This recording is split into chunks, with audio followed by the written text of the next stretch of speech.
ti kukit sa te kipantaw te igam le inamading kipantaw te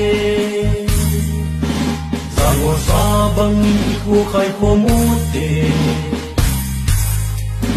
kulkon sa te kipantaw te ay tung patin patsoyute amin dong sangote pakai hanasongin nambi ading kansong singote ngunay kay helang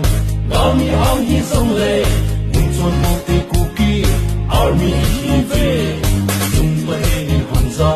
hey boy sing tao hen hey ingam lay se hudo na dingin